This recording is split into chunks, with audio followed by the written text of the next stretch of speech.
Oh, hey, I invested in a new office to match the theme.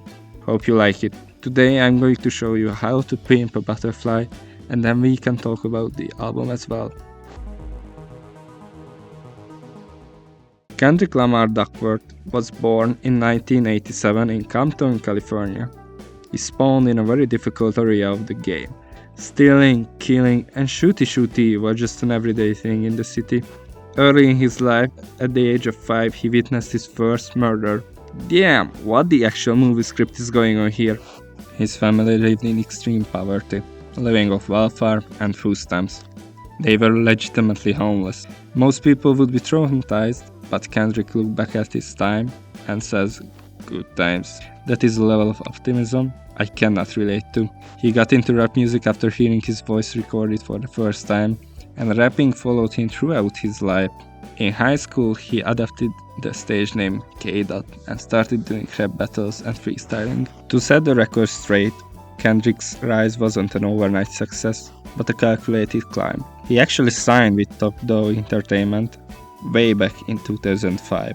At the time, he was rapping under the name K-Dot, sounding more like a ringtone rapper rather than the philosopher we know today. In 2009, he ditched the stage name for his birth name, Kendrick Lamar. Marking the moment, he decided to get serious about his own narrative. This was his indie breakthrough. It was a concept album that proved he could handle complex themes better than most veterans. It did exactly what it was supposed to do. It got him noticed. After hearing Kendrick's work, Dr. Dre realized he was the future of the West Coast. This led to a joint deal between TDE and Dr. Dre's Aftermath Entertainment in 2012. This was the major label moment. Instead of chasing trends, he realized a gritty, cinematic autobiography. It turned him into a global superstar and a household name, setting the stage for the experimental deep dive. On March 15, 2015, Kendrick Lamar released his first studio album called To Pimp A Butterfly. We can say this album made musical history at the time. To understand it, let's see what inspired Kendrick.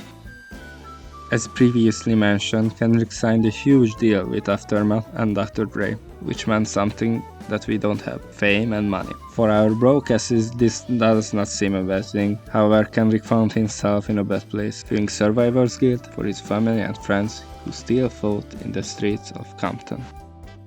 In 2014, Kendrick went to South Africa. He immersed himself in the atmosphere and even visited the place where Nelson Mandela was imprisoned. Having a culture shock, he started to realize that he is not just a guy from Compton, but a proud African descendant.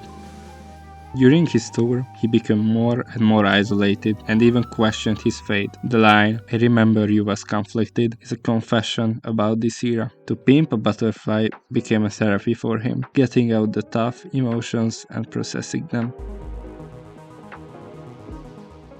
So now we know the main motivators and the events that shape the album, but what is the shade that I'm talking about? There's a lot of going on. When you listen to a modern piece of music, usually 4 or 5 chords with a catchy lead and some effects fill in the void, which arguably works very well. However, To Pimp a Butterfly has an old school sound design, jazzy, funky and soulful. In a way, it matches the poetic lyric and the deep message hidden in the album. As a bass player myself, I particularly like the amazing bass lines that make the song live like a heartbeat. Much of this thanks to the genius of Thundercat, whose fluid melodic bass work defines the album's sonic identity. Unlike the static loops found in most chart parts, To Pimp a Butterfly breathes through live instrumentation, featuring jazz legends like Kamasi Washington and Robert Glasper. The arrangement is a complex fusion of the 70s P-Funk, West Coast G-Funk, and avant-garde jazz, creating a rich, analog texture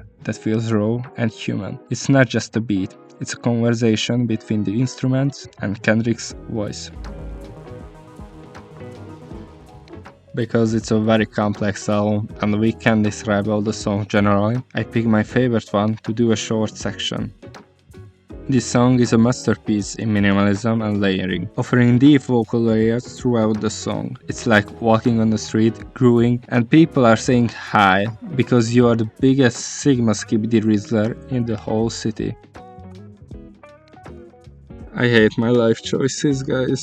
Sorry for the joke. The drums are like how I cook my chicken, crisp and bone dry. No special effects or reverb, just going on with that clap that makes your head nod. The song is edging the listener with its sudden stop and rhythm changes, keeping you from finally relapsing on your 2-hour-long no-fap streak.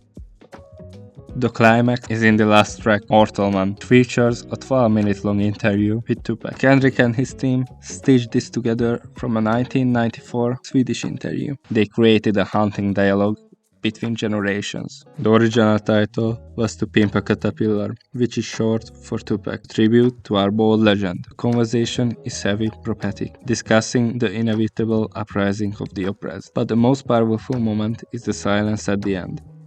When Kendrick asks for Pac's perspective on his poem, there is no answer.